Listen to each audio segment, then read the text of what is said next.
ആലപ്പുഴയിലെ ശക്തി കേന്ദ്രങ്ങളിൽ മൂന്ന് മണ്ഡലങ്ങളും LDF തന്നെയാണ് വിജയിച്ചത്. ചേർത്തല, മാവേലിക്കര, ചെങ്ങന്നൂർ 3 മണ്ഡലങ്ങളിൽ LDF വിജയിച്ചു. ബാക്കി 6 മണ്ഡലങ്ങളാണ് പരാജയം ഉണ്ടായത്. അതിൽ കഴിഞ്ഞ പ്രാവശ്യം അതിൻ്റെ മുമ്പത്തെ പ്രാവശ്യവും UDF ജയിച്ച മണ്ഡലമാണ് ഹരിപ്പാട്. ബാക്കി 5 മണ്ഡലങ്ങളാണ് LDF ജയിച്ചത്. ആ LDF ജയിച്ച മണ്ഡലത്തിലെ പരാജയം സംബന്ധിച്ചുള്ള പരിശോധന ഞങ്ങൾ ഗൗരവമായി നടത്തുന്നുണ്ട്. ആദ്യഘട്ടത്തിൽ തന്നെ ഉയർന്നു വന്ന 3 മണ്ഡലങ്ങൾ, അതായത് തോൽവിക്ക് സാധ്യതയുണ്ടെന്ന് വിലയിരുത്തപ്പെട്ട 3 മണ്ഡലങ്ങളായിരുന്നു. ഒന്ന് കായംകുളം, സിറ്റിംഗ് MLA-മാർക്ക് സാധ്യത കുറവ് എന്ന് വിലയിരുത്തപ്പെട്ട മണ്ഡലമായിരുന്നു കായംകുളം, അരൂർ, ഒപ്പം തന്നെ അമ്പലപ്പുഴ. ഇവിടങ്ങളിൽ അങ്ങനെ ഒരു തീരുമാനം മാറ്റി ചിന്തിക്കാത്തത്, സ്ഥാനാർത്ഥി സംബന്ധിച്ച് മാറ്റി ചിന്തിക്കാത്ത തിരിച്ചടിയാൻ തോന്നുന്നുണ്ടോ? അതിപ്പം നമ്മൾ ഇന്നിപ്പം പറഞ്ഞിട്ട് കാര്യമില്ലല്ലോ. സ്ഥാനാർത്ഥികളെ തീരുമാനിക്കുന്ന സമയത്ത് അത് ചിന്തിക്കേണ്ട കാര്യമാണ്. ആ സമയത്ത് ചിന്തിച്ചില്ല. ആ സമയത്ത് എന്തുകൊണ്ട് ജനസമ്മതി ഇല്ല എന്നുള്ളത് പാർട്ടിക്ക് മനസ്സിലാകാതെ പോയി.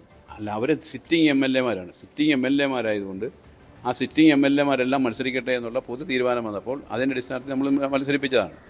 ആ മണ്ഡലത്തിൻ്റെ പ്രത്യേകത വെച്ച് നമ്മൾ പരിശോധിക്കുമ്പോഴത്തേക്ക് ഈ നിങ്ങൾ പറഞ്ഞ കുറവുകളൊക്കെ ഉണ്ടാകാം. എന്നാലും സിറ്റിംഗ് MLA-മാരെല്ലാം മത്സരിക്കട്ടെ എന്നൊരു വിധത്തിലേക്കുള്ള പൊതു ധാരണയുടെ അടിസ്ഥാനത്തിൽ അവരെ മത്സരിപ്പിച്ചതാണ്. പക്ഷേ ഇതൊരു വമ്പൻ തിരിച്ചടിയായില്ലേ?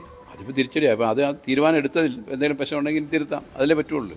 തോറ്റെടുത്തെല്ലാം അവർക്ക് പാളിച്ചകളുണ്ട് MLA-മാർക്ക്. പിന്നെ അവിടെ അല്ല, അതിലെ അവരെ ജയിപ്പിച്ച് മത്സരിപ്പിച്ചല്ലേ പാർട്ടി. അവിടെ പിന്നെ അടുത്ത പ്രാവശ്യം അവർ വീണ്ടും നിൽക്കുമ്പോഴത്തേക്ക് എന്ത് പ്രശ്നം ഉണ്ടായാലും അതിനെ അതിജീവിച്ച് ജയിക്കാനുള്ള ഉത്തരവാദിത്തം അവർക്കില്ലേ? ഈ തോൽവിയിൽ അവർക്കും പങ്കുണ്ട്. പിന്നെ അവർക്കല്ലേ വലിയ പങ്ക്.